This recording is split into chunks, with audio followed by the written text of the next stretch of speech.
Welcome back from our little break to the last and final slot speaker for the day. We have Riccardo Spagni. Riccardo is a member of the Monero core development team. He has an academic background in forensics, informatics, not forensics, and logistics. Riccardo spent years in software development and in the import-export industry. And due to the success of his business, he started with his wife.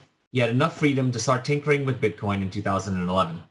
In 2012, he became involved in various cryptocurrency-related projects. Riccardo and his wife live together in Garden Route on the coast of South Africa, where he spends his weekends pack rafting, hanging out with their 6 dogs, building and flying microcopters. I suppose that's a kind of drone, playing with Lego and collecting watches. So today we are going to have Riccardo talk to us about dynamic block sizes. So without further ado, I'll hand it off to Riccardo. Thanks very much, Jerry. So hello, everyone. I'm going to be talking to you today about automating all the things, and in particular about automating dynamic block limits or automating block limits in general. So you may have heard of me or come across my name. I'm Riccardo Spagni, and on Reddit and on Twitter and on Bitcoin Talk, I'm Fluffy Pony or Fluffy Pony ZA on Twitter and Reddit. And there's my email and GPG key in case you need it. And what I'm going to be talking to you first is about this fantastic thing called conop. And conop is not a secret military mission, despite what the penguins of Madagascar might think. But conop is something that Paul Stortz invented, and conop stands for cost of node option. And basically conop is the total cost of and the reasons for running a full node. Now, there are a bunch of things that make up conop, and I've listed some of them here. For example, there's the learning curve. If you're going to run a full node, that's not a simple matter. I mean, you need to become accustomed to why you want to run a full node. You have to read up. You have to figure out what you need. You've got to go through all these things. Then you go, okay, cool. I now know that I need a computer, but you need a certain amount of disk space to run a full node. You need to think about the bandwidth that you need to run a full node. There's maintenance and upgrades. Maybe a few months into it, you realize that you don't have enough RAM, or you need to increase whatever, buy a better CPU. And then there's the time involved in all of this. And of course, time is a massive cost that we need to bear with anything like this. And a lot of this relates to incentives. Why should you run a full node? Yes, you get better privacy than having to query other nodes and ask them for stuff. But this is all involved in something called conop. Now, ideally, if we want to maintain a decentralized network, we want to have as low a conop as possible. But obviously, a really low conop where everyone can run a full node off, like, I don't know, the first generation Raspberry Pi with very little disk space off, like, a 2 gig SD card is infeasible. I mean, what would we do? Like 1 transaction a week. So there's this sort of balance between a reasonable conop and the transaction throughput that we want on-chain. So when it comes to that, there's factors that increase our conop, and I've got a little graph that I've got here. And the main factor that increases our conop, in particular when we're talking about on-chain scaling, is the block size limit. So if we consider a conop of 1, and maybe 1 is a certain amount of time, a certain amount of education that you need to run a full node, a certain amount of upfront cost, and then a certain amount every month to pay for your bandwidth, to pay for your things like your upgrades to your computer that you need to run this full node. Let's call it 1. So a block size limit of 1 megabyte has a conop of 1. As we increase the block size limit, then that goes up. So a block size limit of 10 megabytes has a conop of 10. So it's 10 times what the original one cost us. Now, obviously, what goes up sometimes comes down. So there are improvements that get made, and some of those improvements are completely out of our hands, which reduces our conop. So for example, let's say that your ISP decides to upgrade your internet from 2 megs a second to 4 megs a second, but at the same price, just because internet prices are coming down. Now suddenly you have more bandwidth. So your conop has, I mean, your conop might actually have stayed the same, but because you can handle a higher block size limit at that bandwidth, effectively your conop has reduced slightly. Similarly, when the Bitcoin core developers sat down and decided to spend the time creating libsecp instead of using OpenSSL to do a lot of the crypto primitives, they introduced a bunch of speed improvements. And those speed improvements, again, led to a lower conop. So over time, you've got this reduction in conop, and that's great because it means that it's cheaper to run a full node, and obviously that attracts more people. And the same goes for education. You know, the more Bitcoin is out there, the more people learn about Bitcoin, the more they understand that they can use Bitcoin on their phone, but ideally if they want to improve their privacy and if they want to participate in the network more fully, they'll run a full node, then that lowers the cost of education because it's not limited to a select few, it's easily accessible, there's pretty YouTube videos. Oh cool, now we have a lower conop. Okay, so everyone's with me so far. Now, if we look in the future and we say we want to target a lower conop, then obviously there's some things that we can do, like, you know, we can encourage things like thin blocks or compact blocks, whichever, which reduces the conop. And as you can see from this little diagram, basically what happens is for the same conop where right now we get, say, 10 megs in terms of block limit, for that same price, the same cost, we can then do 20.5 megs in this theoretical future. So lowering the conop is great. It's this thing that we want to target. Okay. Now, how does this relate to dynamic block sizes? Well, the way it relates is it leads to a rule. It leads to a sort of truth that is undeniable, and that is if we're going to have dynamic block size limits, a dynamic block size limit should never increase faster than the expected decrease in conop. So what that means is that if we have a dynamic block size limit and it's sort of scaling up the block size limit, and the block size limit is 10 megs today, and then because of this fancy dynamic algorithm, it's 20.5 megs tomorrow, but the conop hasn't come down, what we're basically doing is forcing a higher conop on everyone, and that's bad for decentralization.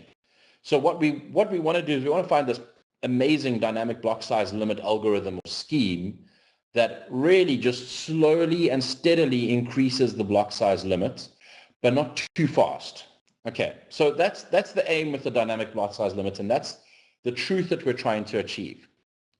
So there've been a bunch of dynamic block size limit proposals, and they've come from all corners, and some of them have been around for years. I mean, just in researching for this talk, I found dynamic block limit proposals from like 2012. So we're not talking about stuff that's just come out this year. But obviously, a lot of the stuff that's come out more recently, and especially that came out in 2015 and even in 2014, had the knowledge of, or had the power of hindsight. So newer block size limits were able to proposals were able to look back and say, oh, that thing that we thought would work, that isn't actually going to work. And one of my favorite ones is Manny Rosenfeld's proposal from 2012, which involved paying into a pool that then could be drawn on later. He realized as his knowledge and understanding of Bitcoin increased, he realized that wouldn't work. And he came up with a newer proposal that we'll look at in a bit. So there are a couple of gotchas, or two gotchas in particular, when we talk about dynamic block limits. The first is, it doesn't matter what our algorithm and our scheme is, there are genuine limits regarding the block size. So if we had to increase, for example, to a 2 gigabyte block size limit right now, and let's say that for whatever reason, miners decided to stuff blocks full of transactions and they were genuinely 2 gigabyte blocks, well, you know what's going to happen? There are a bunch of nodes. In fact, the larger amount of them, or the larger percentage of them, that will just fall off the network. They won't be able to keep up. So there are inherent limits that you simply can't avoid. And then the second thing is that miners and mining pools, because they are basically driven by, or they're generating revenue and they're generating profit for their mining work, they can afford a higher conop than you can. I mean, not only can they afford a higher conop from a technical knowledge perspective, but they mostly, especially mining pools, have got dedicated hardware in data centers. How are you going to compete with that on your home ADSL connection in the back end of South Africa? So we have to bear both of these gotchas in mind. And with any proposal, we need to constantly bear in mind that if we allow miners to push things too high, they will exclude nodes off the network. And then we're basically a miner-driven network where the normal nodes can't keep up. And so miners can basically set the rules. And that's not ideal. Similarly, if we aren't cognizant of the real limits that are inherent in the protocol and inherent in, like the universe. I mean, these are constants like gravity and like the fact that the world is large, and a lot of the stuff that that was covered 2 talks back. These are things these are truths that are undeniable. If we're not aware of them, then we're basically just going to like screw ourselves over by pushing for some algorithm that's going to explode and allow for a massive block size. So knowing those two, we can see why there have been a few ideas that have been broken. So for example, there's been some ideas about voting by burning coins or voting by fee. And there's some merit to voting, don't get me wrong, to stake-weighted voting and that sort of thing, and weighting voting by Bitcoin days destroyed and so on. The problem is miners can censor votes. So they can say, well, I'm not going to mine votes that are for a smaller block size than I want. And there's also the risk of vote buying. So a miner can go and convince a wallet provider to vote in a certain way or to have a default vote in a certain way and pay them something. Then there's BIP 107, which was based on transaction volume. And the problem there is, again, we have to remember that there's perverse incentives here, especially for miners. And miners can simulate virtually unlimited transaction volume if they think it's in their best interest. And ultimately, miners are capitalists. So if they see a way to earn a little bit more, even if it is 0.5% more, they're not going to go like, oh no, I won't grow the transaction or the block size because I'm so altruistic. They'll go like, hey, I can increase my revenue by 0.5%. Let's do that. And then we have like a block window average. So looking back over a period of blocks and saying, what is the average? And then setting that or using that to influence the limit. The problem is that that's susceptible to outliers. So if someone creates a very large block, it artificially inflates the average. It's also very easy to influence, and again, artificially, which is a problem. And then there's floating limits. The floating limits are also interesting and related very much to block window averages. Floating limits, unfortunately, allow large miners to eclipse small ones. So floating limits have to be constrained by something else. Or at least their growth has to be constrained by something else. And then there's percentage increases. So saying, I don't know, we're going to do 2% a year or whatever it is. Again, like that's likely to outpace conop increases or conop decreases rather. And also that can't decrease. You know, what if the demand for transactions decreases and now your block size limit is set to like a gigabyte? And there's, there are a lot of people that go like, oh, no, that'll never happen. I mean, why on earth would the block size limit decrease? And well, the block size limit would decrease for a number of reasons. For example, if the Lightning Network is deployed in a way that allows people to easily run Lightning Network nodes or hubs at home, rather than running Bitcoin nodes, full nodes at home, then obviously the one is more preferable than the other. And so they're going to do that. It uses less disk space, maybe it uses bandwidth, so it's obvious. And that means, well, hey, now there's a large number of hubs, there's a large number of payment channels, and potentially in that switch we're going to a smaller block size limit than we had at that time. So there's things that can decrease or can lead to a decrease in the block size, and any algorithm or scheme that we come up with has to be able to decrease. This is fundamental. So when designing a flex cap proposal or when designing a dynamic block size limit, because flex cap proposals are so hot right now, there are a bunch of desirable flex cap properties. First one we've just spoken about, it must be able to increase and decrease the limit. Also, we spoke about how averages are broken, susceptible to outliers, easy to game. So that means we use median, not mean, okay? Because median is sort of slap bang in the middle.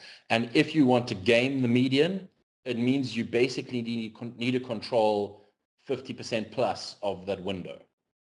It also has to be resistant to large miner attacks. So, if a large miner sees a way to artificially increase the block size limit and eventually outpace what a small miner can handle, you know what's going to happen? The small miner is going to fall off the network, and the large miner is going to, or the amount or the speed that they can mine at, effectively, the number of blocks that they solve will increase. And so that's a real danger.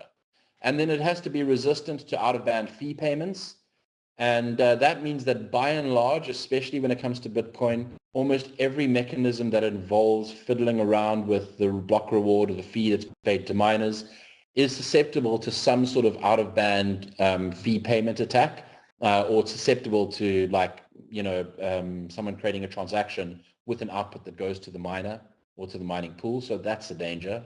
It has to be resistant to investment attacks. So now, again, an investment attack is where a miner goes, well, okay, it's expensive for me to increase the block size, but I'm willing to spend whatever, $10,000 today because I know that it will put me ahead of the game so much that I will be able to recoup that and more in the next 6 months.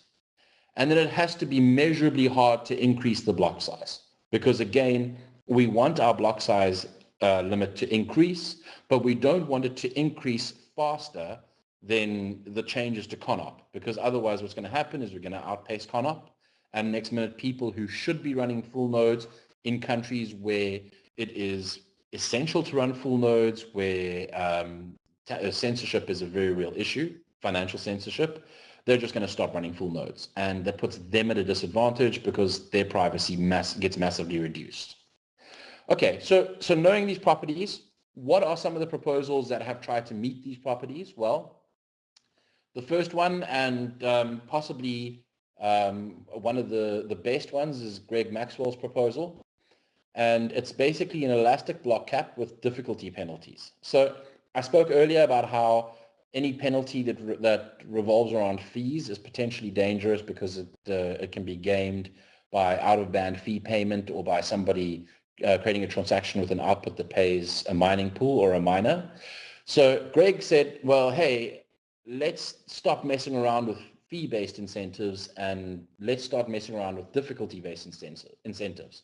So if you consider that little block in the middle there is the median block size, you can see that on the chain there's a median block size that's mined for the current difficulty, and then a miner wants to mine a larger block size. So what happens is there's some quadratic algorithm that says, okay, if you want to mine at that larger block size, it's at 25% above the median, you have to do whatever, you have to mine it at this percentage increase on the difficulty. If the miner is able to mine it, then cool, it's an acceptable block. And then obviously maybe the next block is the median again.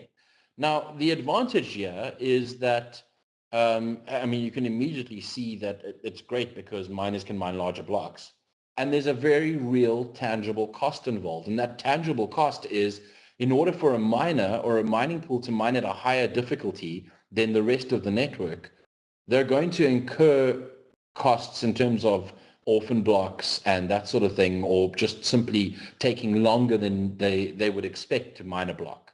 So there's this nice little balance between I want to mine bigger blocks because I get more fees, but it's also going to cost me more. And so that depending on how you structure it and dependent on the actual algorithm and the magic numbers that are chosen within it, the parameters, there should be a reasonable increase in that median, a slow increase over time as demand increases. Then there's Manny Rosenfeld's proposal, also, again, an elastic block cap with rollover penalties. So I spoke earlier about how Manny came up with an idea like this in 2012 and then realized over time that it wasn't going to work because there were problems with the way the reward was kept in a pool, basically. So he came up with this change, and you can see it there in the diagram. There's median size block, then a large block. So what happens with the large block? Well, the miner loses some reward, and then that reward is paid to whoever mines the next block.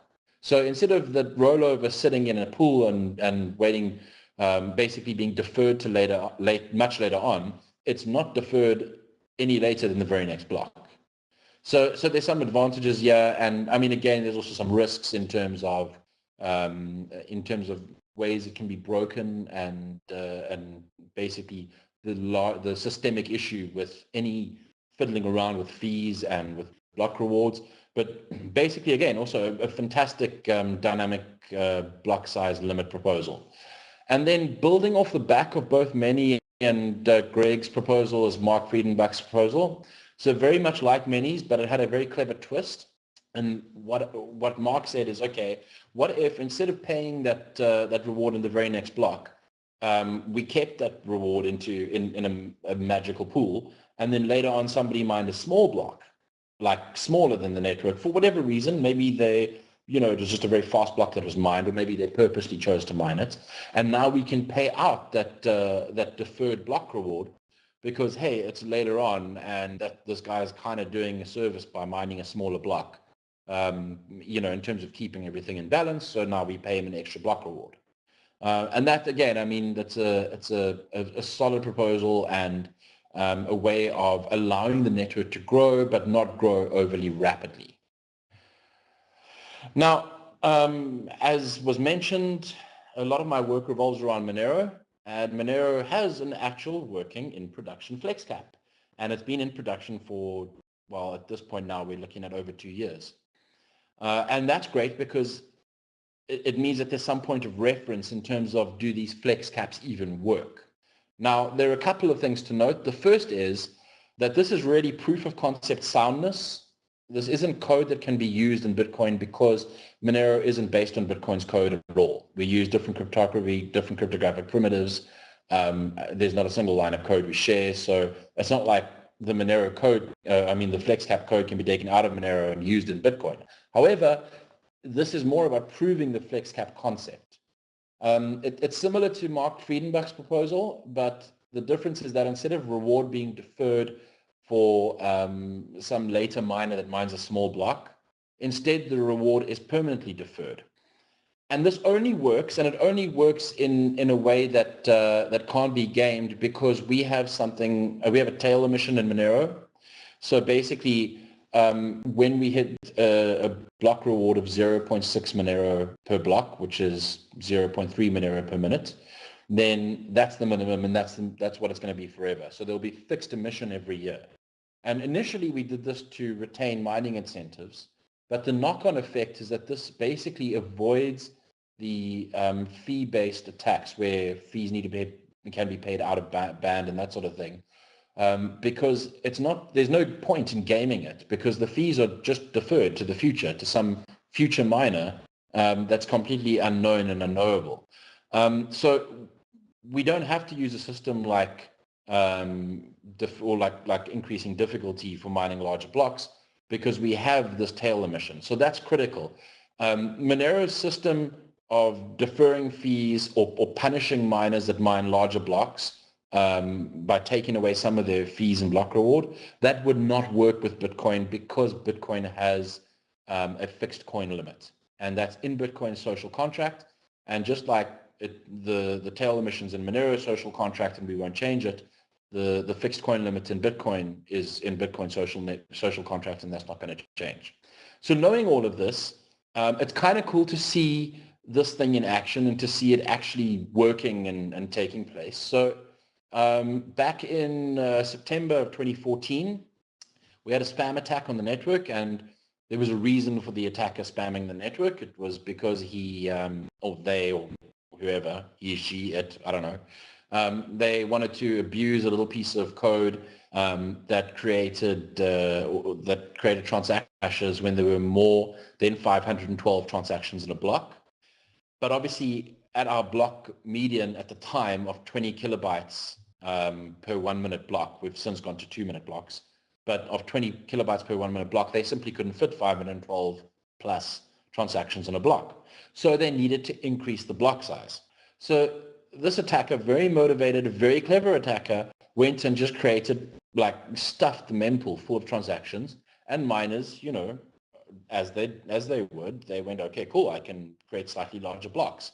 And so over a period, they created slightly larger blocks, and you can see it on that graph there. You can see it going up, and that the blue is basically the block size, and obviously some small blocks mined in between, but you can see the orange, which is the median, start to go up and go up and go up, and then tank back down after the attack was carried out.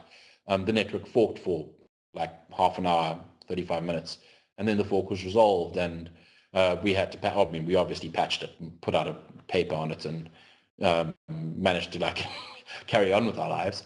But what was really cool was this was a fantastic test of the flex cap, of the dynamic block limit.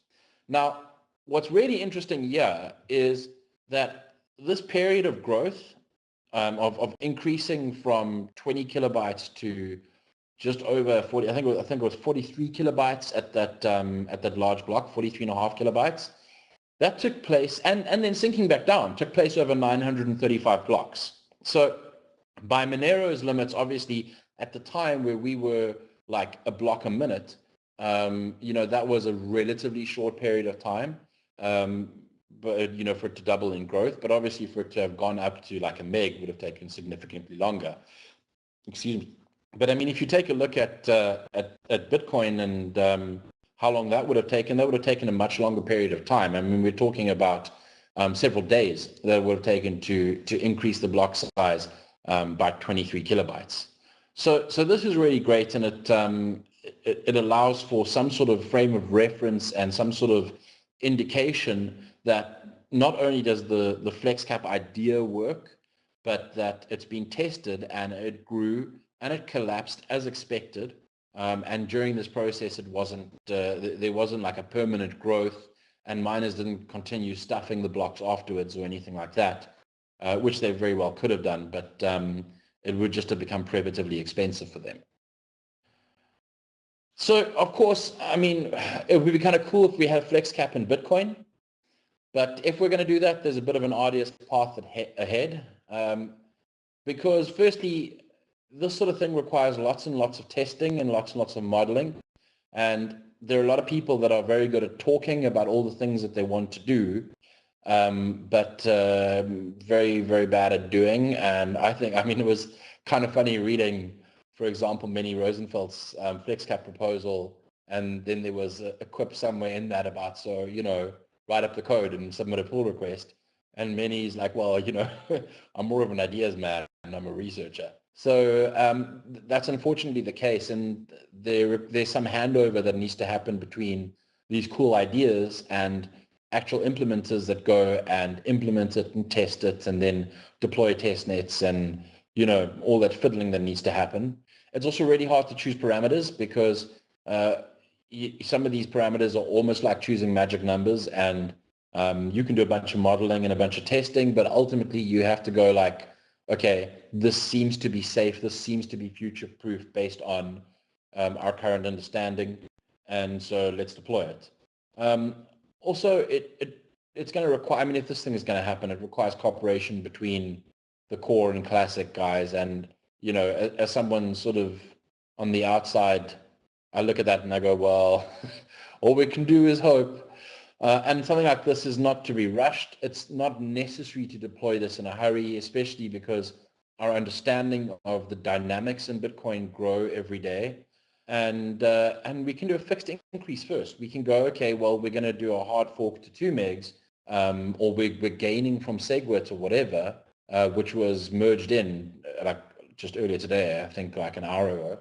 And we're gaining sort of scaling improvements from that. So like instead of just rushing out and shoving in like a 20 meg block size or something, block limit, let's rather go and solve this once and for all. Let's go and do the testing. Let's write the code. Let's figure out what we need to deploy a flex cap in Bitcoin. Let's get all the different people talking about it and figuring out what's best. Let's solve the attacks and the attack vectors, and then we can go and deploy this eventually in future. So I think that that definitely like a flex cap is the way forward, and I'm a big believer in automating as much as possible and in not having hard and fast rules, but rather having dynamic rules where you can.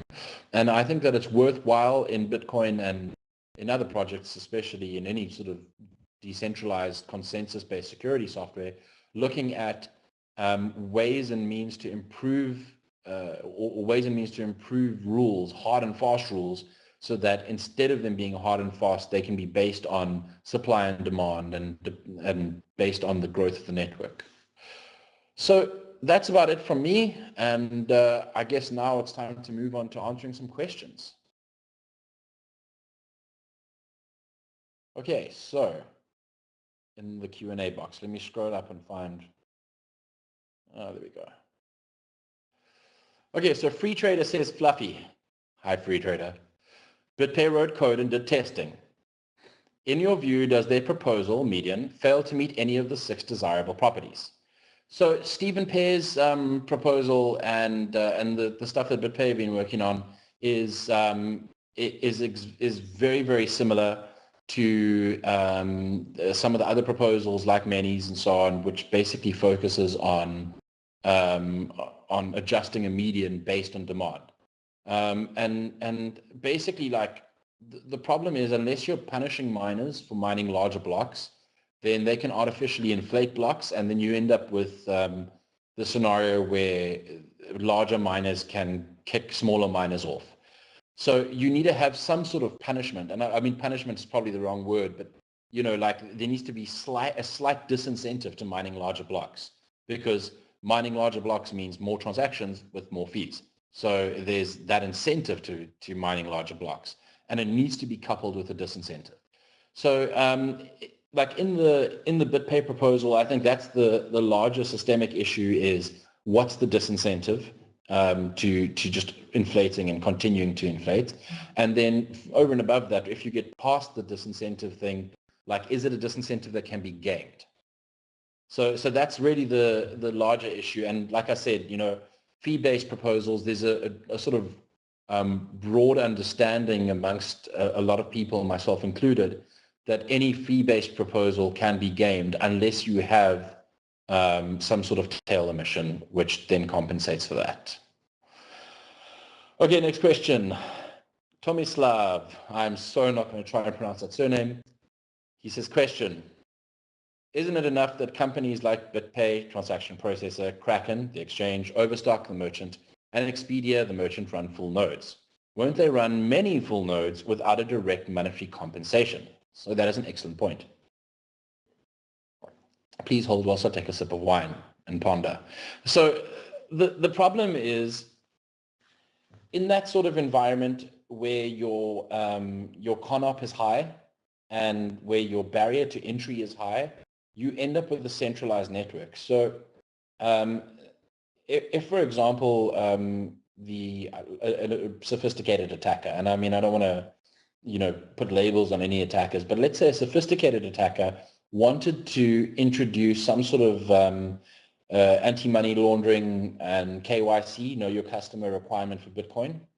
And let's say that they went to miners and, using the power of rubber hose cryptanalysis, where you beat someone over the head with a rubber hose until they comply, they managed to get mining pools in China to comply. And then they went and subpoenaed other mining pools and so on, and now they've got miners to capitulate.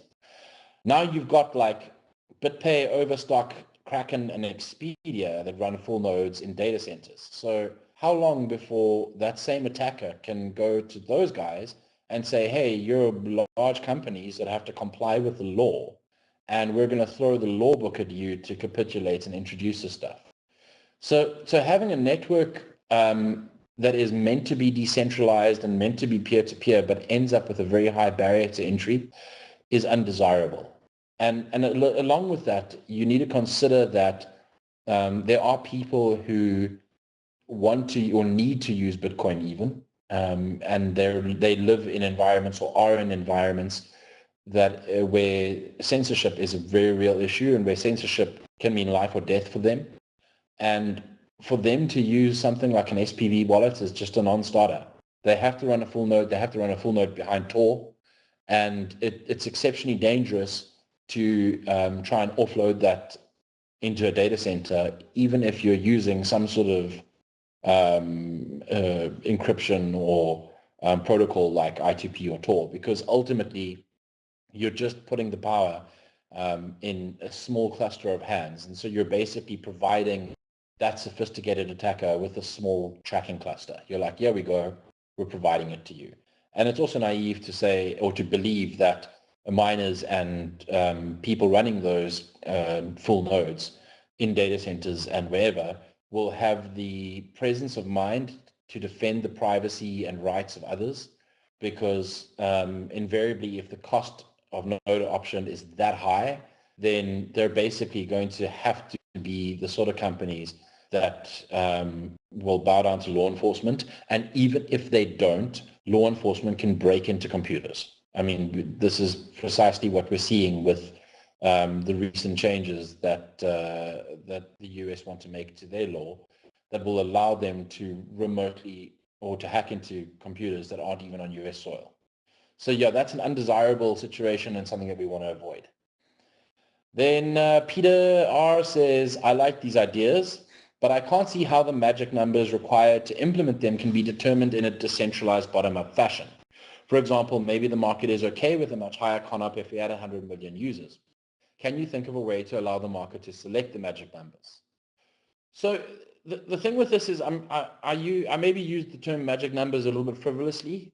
It's not really magic numbers per se. It's more the algorithms that are chosen. And, you know, if we're choosing a quadratic algorithm, then what are the parameters there? And we can, I mean, we can choose an algorithm that has parameters that allows for an increase based in demand to eventually reach 100 million users on main chain.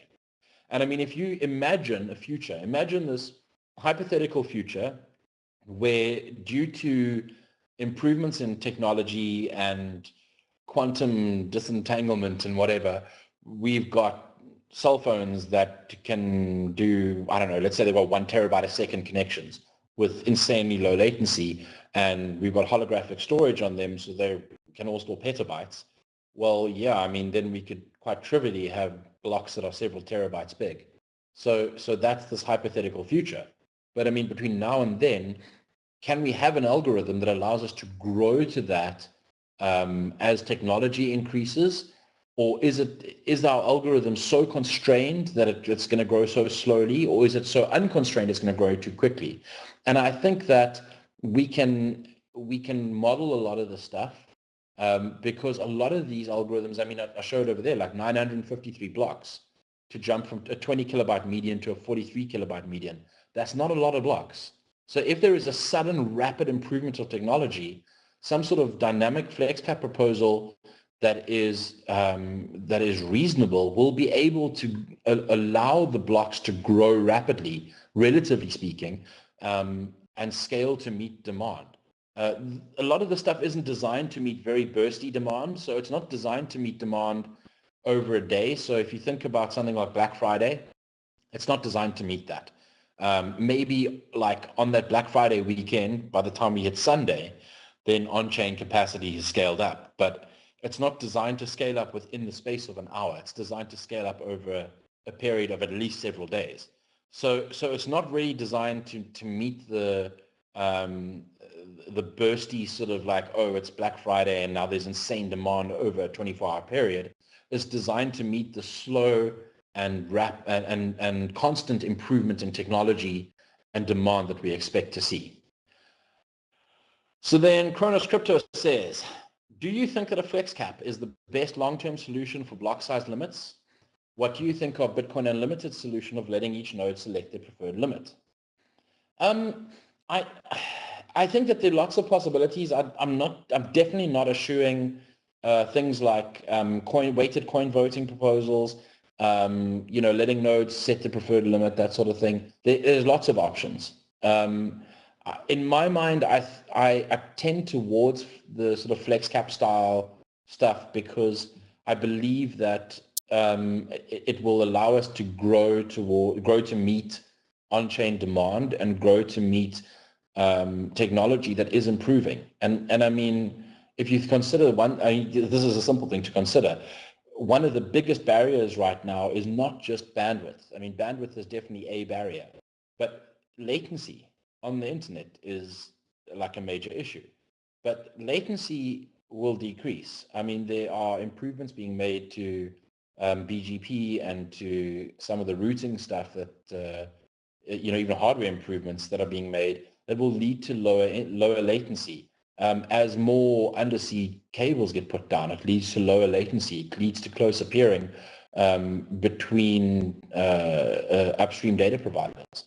So I think that ultimately we're going to see an improvement in technology, and to try and rely on the wisdom of the crowd.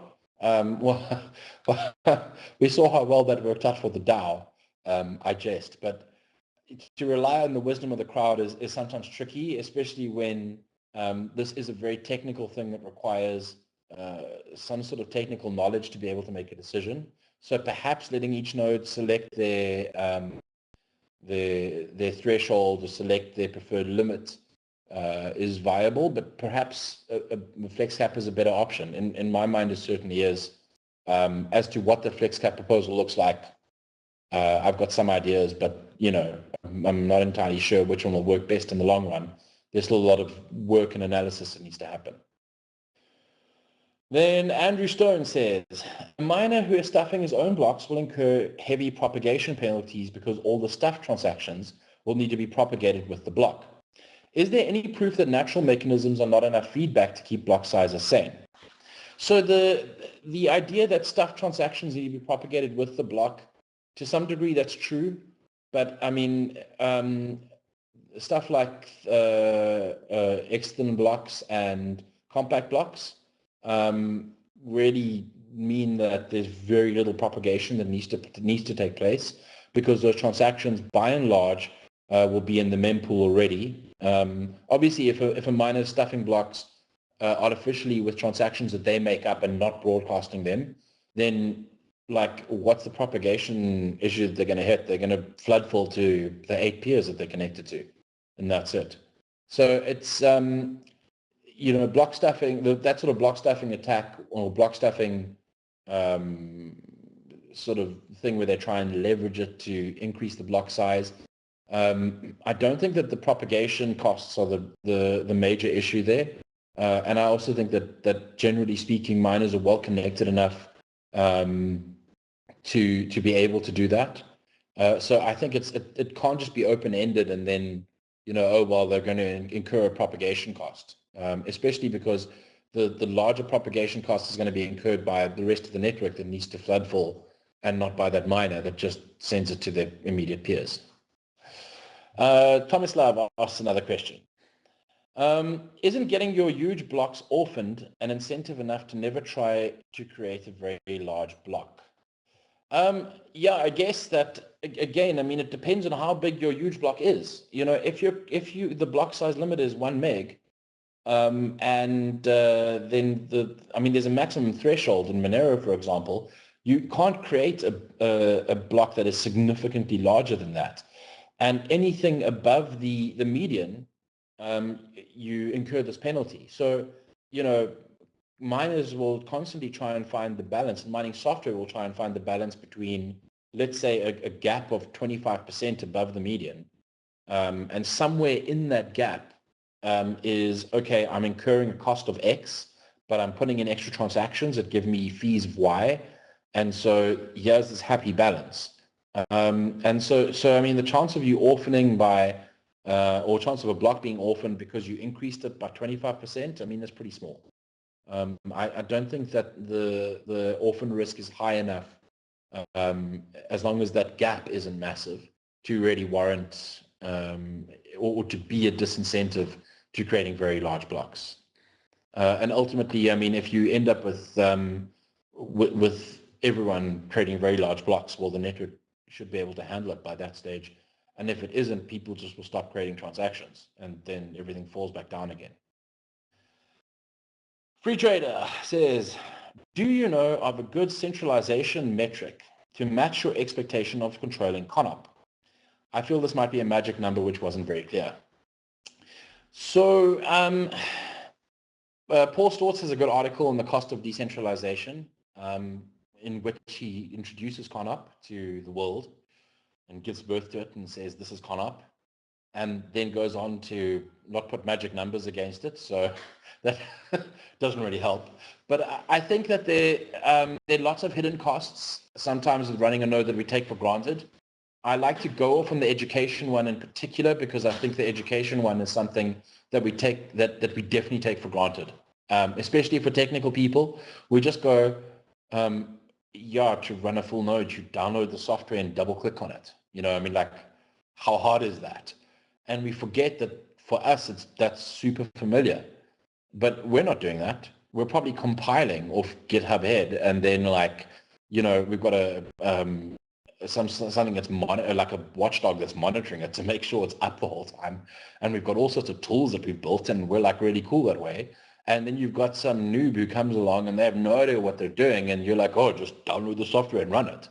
But I mean, that education that they need to even get to that point is massive.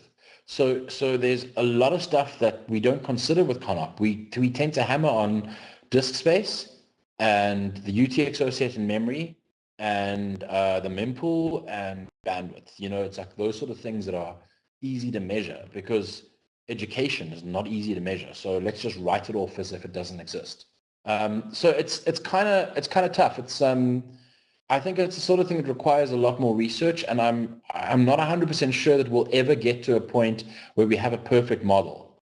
But I do think that that perhaps in a collaborative fashion, we need to start looking at ways of building out the models and saying, you know, what is conop? Let's have a model for it, and let's have a model for like how we reduce it and everything that happens, like when libsec P256K1 was introduced, and that reduced the processing costs, the verification costs of running a node. Like that should go into that model and reduce that conop. That's not something that I'm ever going to build because of lack of time and stuff. But I definitely think that is something that people much smarter than me, much smarter than me, need to go and build. And I think it's some of the stuff that comes out of that could be really interesting.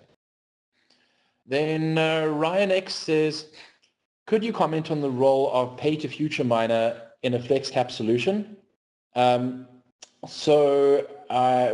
With pay-to-future miner, I'm not 100% sure if you mean like with Mehdi's proposal where it pays immediately to the next miner, or with Mark's proposal where it pays to an unknown future miner that mines a smaller block. Please feel free to follow up that question and clarify it, and then I will try and answer it. Then ANT says, have you looked at Stellar? If so, what do you think about Stellar's approach to scalability for micropayments using XDR outside of the database and the Stellar consensus protocol? So no, I think I signed up for Stellar's little like free handout on day one or whatever it was, like that thing, and then completely forgot to look at it because I was like, oh, it's just Ripple. So I haven't looked at it, and I find a lot of that stuff like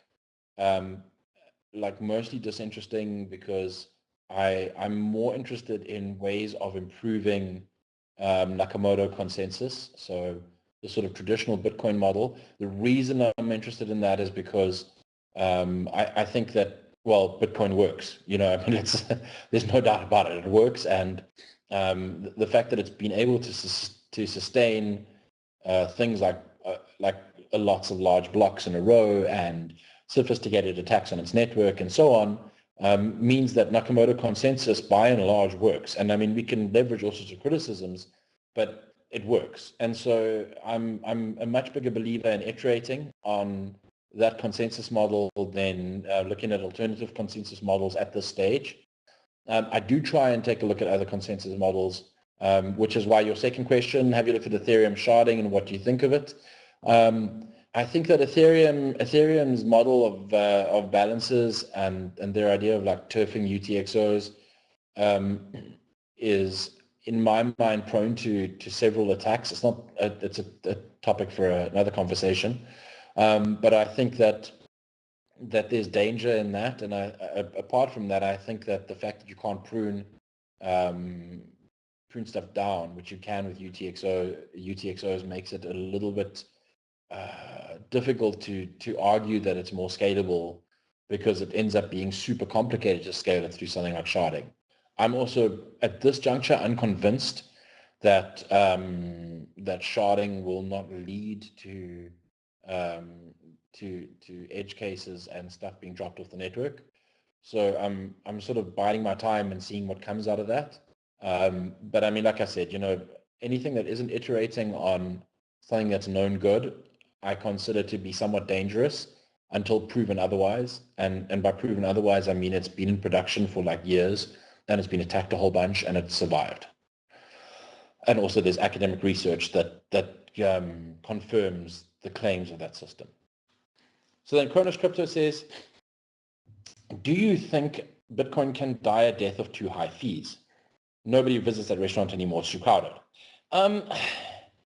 Yeah, I mean, sure, like absolutely, that's definitely something that could happen. But under what circumstances will it die a death of too high fees? So I mean, we need to, it's very easy to write it off and say, oh, if the fees are too high, no one will use it. But I mean, if the fees are too high, then no one uses it and the fees drop, because like miners go like, well, don't worry, we're now mining transactions with no fee, because otherwise, what's the point? So I mean, like, it's maybe something that'll be kept in balance. Like as fees increase and people start walking out because they're like, well, I can't use this because the fees are too high, then fees decrease. And it's a really interesting economic model, because if you consider something like credit card swipes, where the settlement fees are set by the bank, and by some sort of transaction switch and transaction processor in the middle, and they negotiate with each other, and if there is an increase, then it's because they've all agreed. It's sort of like the centralized economic policy, but in a decentralized system, you also have economic policy. It just happens because of market forces, because like the restaurant, I mean, people go like, oh, I'm not going to go to the restaurant anymore because it's too full. And then what happens? They go home and they tell their friends, and they complain about it on Facebook, and they're like, oh, I went to Fluffy Pony's restaurant. It was so full. I'm never going there again. And then people stop going to Fluffy Pony's restaurant. And then what happens is eventually Fluffy Pony's restaurant is empty. And so Fluffy Pony needs to go and put a sign outside that says free beer from 5 to 6 p.m. And then suddenly the restaurant's full again. So I think that's sort of like, that sort of to and fro and push and pull that eventually keeps things in balance should hopefully prevent Bitcoin from dying a death, but or from fees that are too high. But of course, who knows? I mean, like, we don't know the future, and we don't know what's going to happen. And this was such a complicated space anyway, so maybe I'm entirely wrong. Maybe Fluffy Pony's restaurant will stay empty forever. Then Ryan X says, you mentioned disincentives. Okay, so he's clarifying his question. You mentioned disincentives. Does paying fees to a future miner disincentivize in the sense that you are enriching your mining competition? So it's kind of funny, because at first glance, yes, it's like, oh, well, like I'm paying fees to some future miner, so that's ridiculous. Like, I'm never going to do that. And so I'm just going to keep the block at whatever limit the median is, and I'm never going to change. The reality is that as you progress and as you mine more blocks, you suddenly start receiving those fees from other miners, and then you're like, you maybe relax your policy a bit. And by and large, I mean, you've also got a bunch of miners that don't care, and they just use the software as is and go like, well, whatever the software suggests, I'm fine with, click button. But yeah, I mean, like if you're receiving fees, then there is definitely this happy median between, I want to increase the block slightly, and I want, by doing that, I can I can include more transactions, get more transaction fees, and I've also got this extra payment that comes in because somebody mined a big block earlier, and there's a deferred payment. So yeah, I mean, that sort of thing, like in Manny Rosenfeld's proposal, there's definitely some viability to it. I think the out-of-band payment stuff is a lot trickier to model, at least intuitively. It's a bit difficult to think, what if people start paying fees out of band. And I've also seen on that topic, I've seen a lot of people go, out-of-band fee payments are not an issue because it never happens. But we've seen it. We've seen mining pools especially even in China, offer transaction priority processing. Just sign up and pay whatever, pay a fixed amount a month, and then your transactions can be sent straight to them, and they will put priority on it. So out-of-band fee payment happens. It's happening right now. It's not something that's avoidable. And so everything needs to be modeled with that in mind and looked at with that in mind. And those out-of-band fee payment attacks are definitely a lot harder to understand intuitively.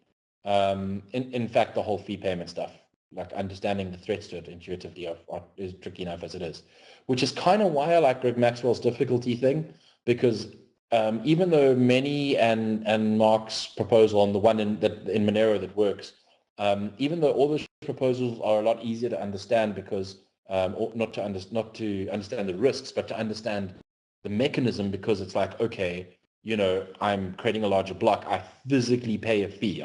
There's a punishment in terms of me sacrificing that. I'm paying as a miner. Whereas, like I'm mining at an increased difficulty has a fee, but it's not like immediately measurable. The fee's measurable in terms of I'm now mining slightly less blocks over a period of time. And so that's it's a fee, it's inherent to the mechanism, but it's not a fee that a miner will go, oh, cool, I understand that. And as people analyzing the scheme, it's not something that we can easily go like, oh, cool, there's the immediate thing.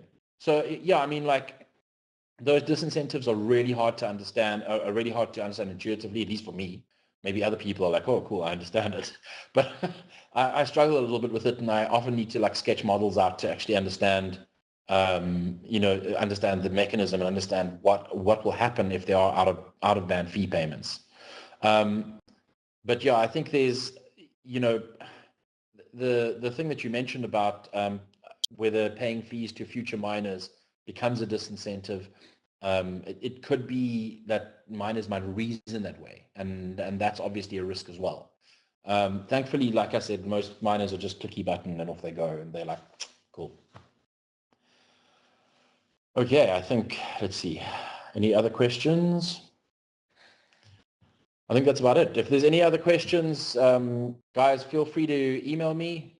You can email the entire Monero core team on dev@getmonero.org, or catch me on IRC, catch me on Twitter, on Reddit, wherever, and I'll try and answer any other questions that you have. And also thanks to the OnChain Scaling guys for organizing this. This was a lot of fun.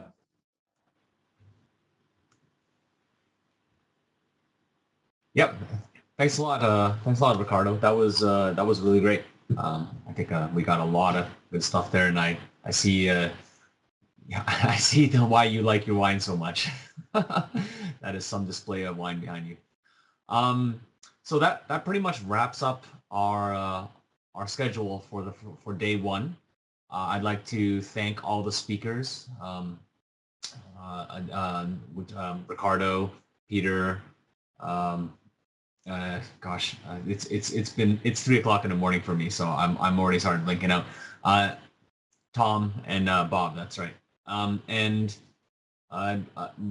Basically, I'd also like to thank some people behind the scenes today, the people keeping everything working smoothly. David and Philippa, you know who you are, you're listening. And so once again, I want to thank everybody, the attendees. So thank you for joining. Please let us know in feedback whether you found these sessions interesting, useful. And hopefully we'll see you tomorrow for day 2. All right. Thanks very much. And this is Jerry David signing off.